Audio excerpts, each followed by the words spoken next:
Look out, Doctor! It's a Dalek! Ah! Oh no, and it's something even worse! It's the villainous Liliana Vest! She's Hello. We here at Tellurian Community College have been doing our Build Your Own Precon series for quite some time now, and I am very proud of the commander decks that we've created. It is, in truth, an excuse to create powerful, interesting, and different decks for about $45 each. And best of all, at that price level, the decks end up playing very well against one another and creating a great gameplay experience. Want proof? I sat down with my writers, Jesse Robkin and Bobby Christine Brewer, to shuffle up and play with some of the Build Your Own Precons from this series. And we also invited Olivia from Commander at Home and EDH Hijinks so that she could try her hand at building her own precon as well. As for me, well, while Jesse and Bobby Christine have written many of our Build Your Own Precon episodes, I've done a few of my own, including my Thrun deck, which I played with and won with against Bloody, Small Ant, and Ailey. Yes, I won a game of Commander on my own damn show with my own damn deck, and I damn well designed it myself. Stop saying I never win or build my own decks. Stop saying it! Sorry. Where was I? Ah, yes. For today's Build Your Own Precon, I've not only designed my own deck, but designed my own Universes Beyond card of its commander. Can you hear it? The drums! The drums! The never-ending drum beat calling me to war! A rhythm of four! The heartbeat of a Time Lord!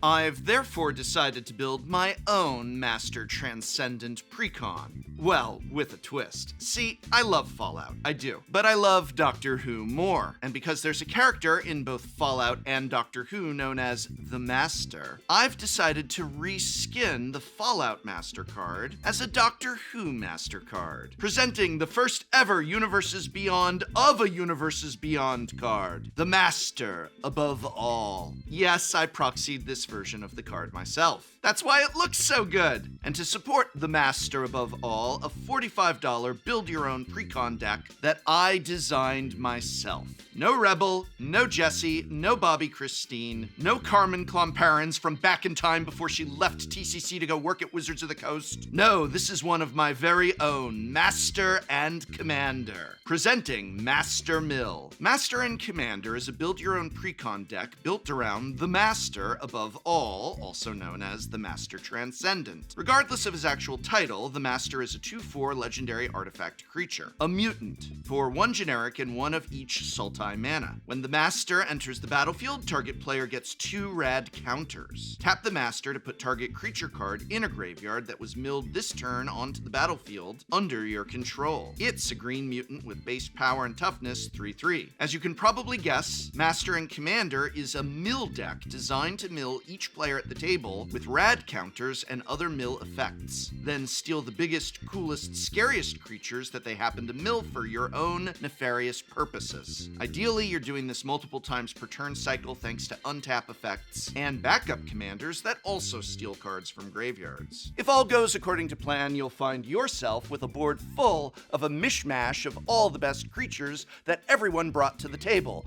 mutated almost beyond recognition into little green 3/3s that crucially retain all of their abilities. And again, you can watch this deck in action against other Build Your Own Precons from our series on our most recent Shuffle Up and Play, but for this video, how exactly does the deck work? Well, let me tell you, Doctor. But first, many Magic the Gathering players ask the question, what is the key to winning more games? Luckily for you, I've found a few. Let's see, there's Voltaic Key, Cloud Key, the key to the city, even the key to everything if you're feeling saucy. But that leaves out the most important key of all, your car key. What? You can't get to Friday Night Magic without it. Plus, losing your car key means dealing with the expense and hassle of going to a dealership to replace it.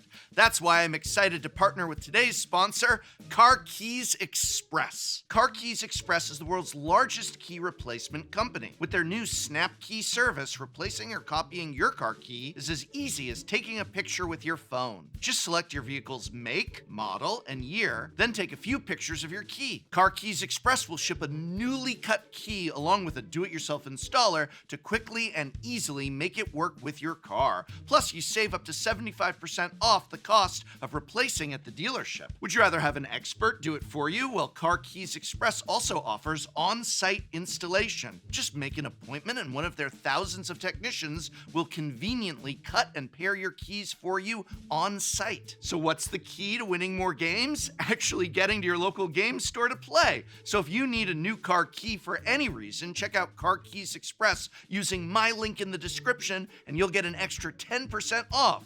Thank you, Car Keys Express, for sponsoring today's video. Let's begin by talking about the various methods that Master and Commander has for milling players. You'll notice that many of these mill enablers are strapped to creatures that do other things. Millikin, Deranged Assistant, and Skull Prophet, for example, are mana dorks that double as mill outlets. Bramble Familiar is similar, though its mill and animate ability is more in the form of a one big spell that you can cast late in the game, rather than an incremental effect that you get each turn. Captain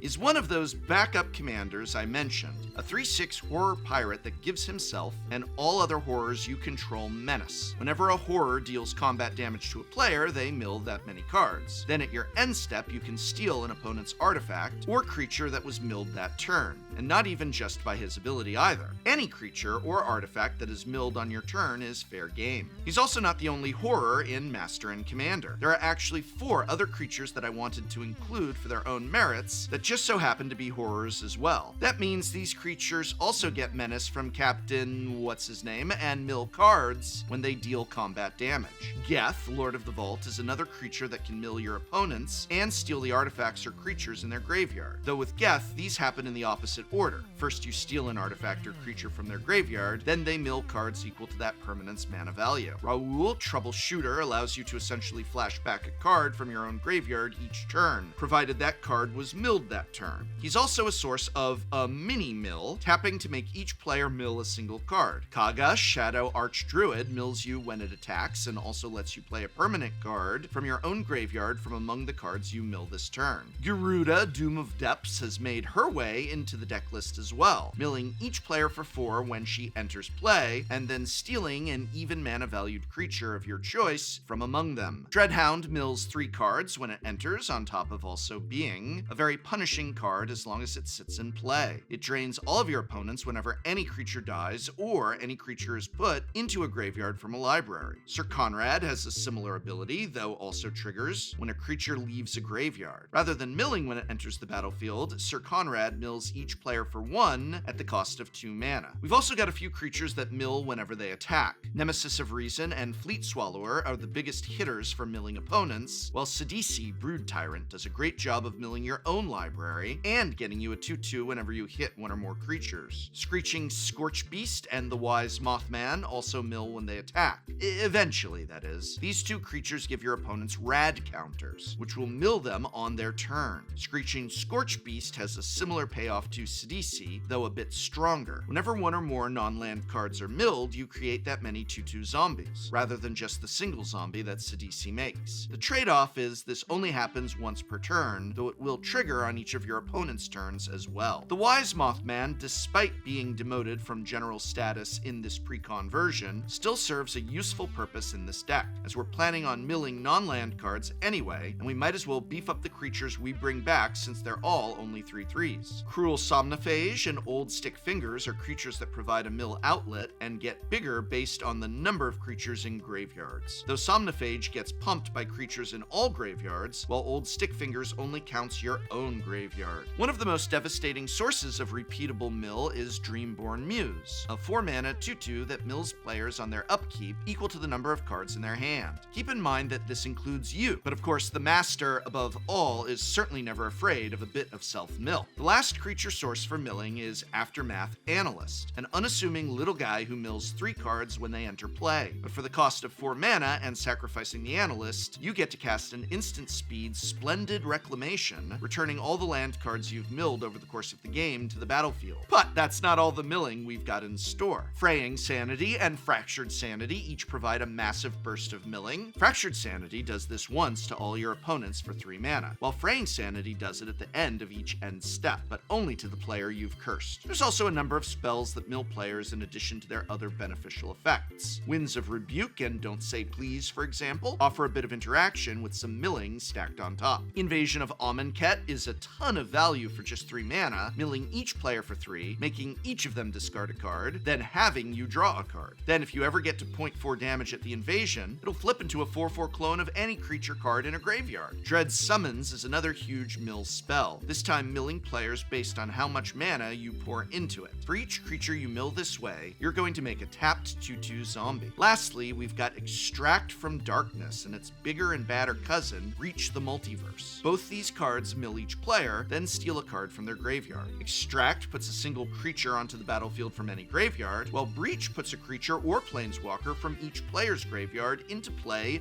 under your control. Keep in mind that unlike many of these kinds of effects that I've mentioned so far, neither Extract nor Breach require the card you put into play to be among those milled this turn. Any creature in a graveyard, or planeswalker in Breach's case, is up for grabs.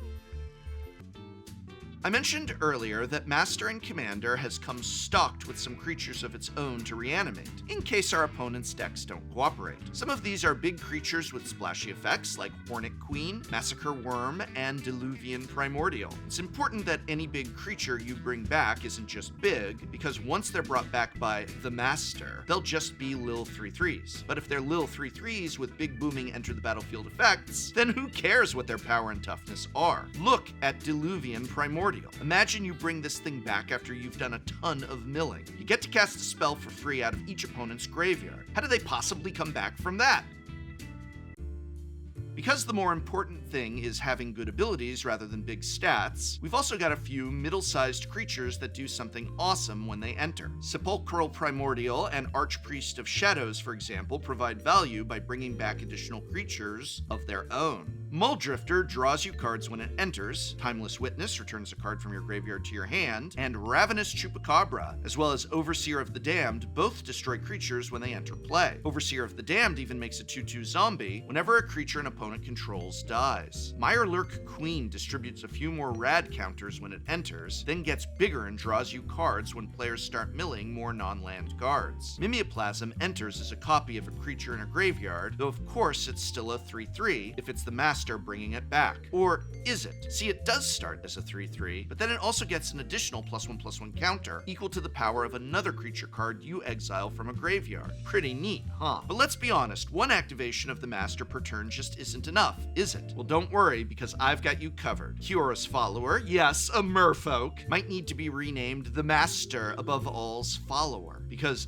this little merfolk is here to untap the Master above all else. Though in the early game, you can actually use them to untap a land each turn for some additional ramp. Heck, you can untap Sol Ring for an extra 2 mana. Merfolk are so great, aren't they? Mercfiend Liege is another creature that untaps the Master on each opponent's untapped step, and every other green or blue creature you control. Yes, that includes any creature that normally isn't blue or green, but has become a green mutant thanks to the Master's ability. Not only that, but if you have Mercfiend Liege and Kiора's Follower in play next to the Master, then the Liege actually gives you 2 additional activations on each opponent's turn, since Kiора's Follower can then be used on the Master again each time it untaps. Intruder Alarm goes positively bananas in this deck. Whenever a creature enters the battlefield, untap all creatures. That means you get to keep activating the Master and bringing back a creature to untap the Master and all your other creatures, over and over as long as there are legal targets for the Master's ability. If any of your creatures in play have a tap to mill ability, then you're likely to get to do this loop many times before you fizzle out. It's not quite the same thing as untapping the master, but one other way to get an additional use out of your one-time enter the battlefield effects is with Ghostly Flicker, flickering out 2 creatures and then returning them to play for another crack at their enter the battlefield effect. Something sweet to keep in mind about Ghostly Flicker is, when a creature is exiled then returned to the battlefield, it won't be a 3/3 mutant anymore. It'll be back to its normal power and toughness. The rest of the deck is made up of utility cards, such as card draw, interaction, and ramp. There are also a few additional ways to reanimate cards, like Victimize and Rise of the Witch King. Return of the Wild Speaker is a nice flexible card as usual, either drawing you a bunch of additional cards for 3 mana, or pumping all of your non-humans, say your mutants, for a big swing. Overwhelming Remorse will almost always cost just 1 mana in this deck, thanks to how stocked your graveyard will be with creatures. Fact or Fiction isn't just an awesome card draw, but actually sneakily synergizes with another card in the deck, Kaiga Shadow Archdruid. See, when Fact or Fiction puts cards into your graveyard, those cards are technically put there from your deck. They weren't milled, so they don't work with the master, but they do get noticed by Kaiga and can therefore be played from your graveyard. Keep that in mind when your opponents separate Fact or Fiction piles for you while you have a Kaiga in play. The mana base of Master and Commander is a pretty straightforward budget Sultai mana base, but I did get to sneak Nefalia Drownyard into the deck for a little bit of extra mill access.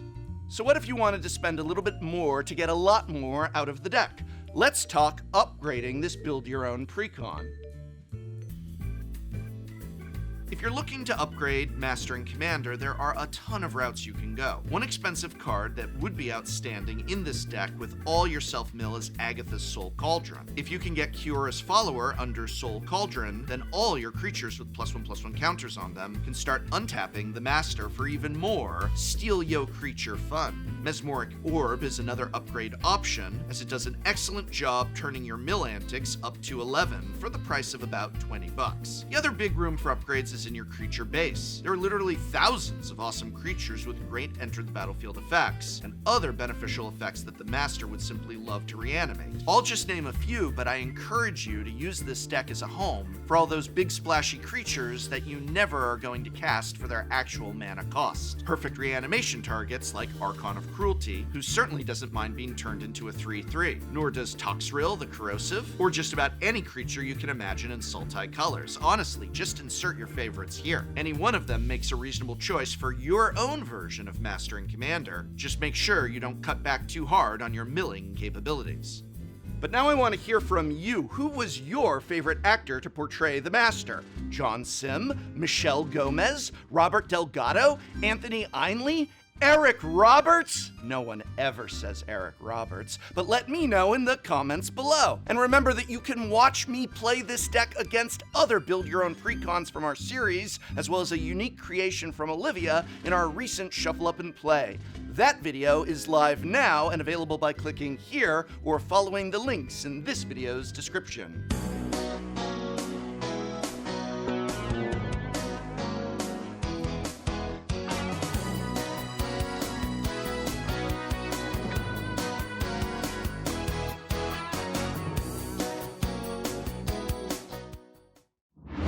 Nächstes Mal bei Shuffle Up and Play. I can't remember what we're doing today because what we're doing today is playing Forgetful Fish. The format is formally named Forgetful Fish, but this is informally called Dan Dan. I always thought Dan Dan were the boats. Yeah, me too. Yeah, this is Dan, and that's Dan as well. Yeah, Yes, exactly. But the core conceit is that we both share a deck. We'll go to combats right away, so I'm gonna swing with Dan Dan. I will take the first damage. So I will room one of these. Basically, it's a blue mage's dream. I'm gonna cast Chart a Course. I would like to respond. I would like to crack this fetch land. In response, Brainstorm. In response, Narset's Reversal. In response, this is so good. Dan Dan rules.